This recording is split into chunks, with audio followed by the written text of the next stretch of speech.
Evergreen is an operational service provider.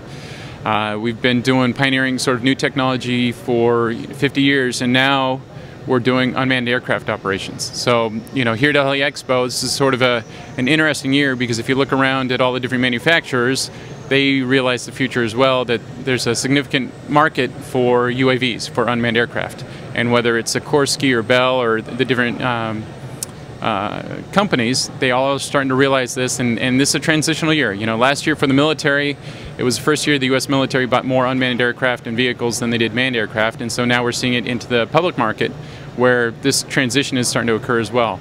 You've got Kaman with their unmanned, I think it's the Burrow, the K-Max, which is out there under tests right now. You've got Northrop Grumman and their Fire Scout, and then you've got Boeing currently with their Hummingbird. So even the major defense manufacturers are starting to come out with the unmanned helicopters, and it'll probably be a few years before you really see any of these systems doing any real work, but it's there, and this is sort of the beginning of that next phase in aviation, where you're going to go from manned to unmanned. What's Evergreen doing? Well, what Evergreen is doing is right now we're sort of researching the field as far as the helicopter operations go. A lot of the technology is brand new.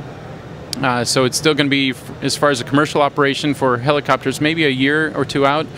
But on the smaller scale, you've got Swiss UAV, Schiebel, American unmanned helicopters that we're actively pursuing right now for work around the world. And we're doing things in Haiti, we're in the Middle East, we're pioneering work up in the Arctic slope of Alaska, where we're using multiple systems and doing work for different customers. And as far as our company goes in Evergreen, we are the world's first commercial UAV service provider. So like our parent company, where they use multiple systems and multiple platforms, we're doing the same thing now, but with unmanned aircraft. And so being here at Heli-Expo, it's pretty interesting, because there's so many systems now coming of age, and you see the transition starting to occur.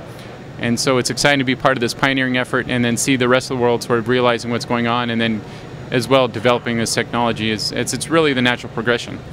But there's a lot of hurdles out there that still have to be overcome, and there's always that perception too, which is an interesting thing that we're facing right now, is people always want to put the spy drone label on it, something along those nature. But we are doing commercial work, and it's an interesting experience to be sort of pioneering that military to commercial application.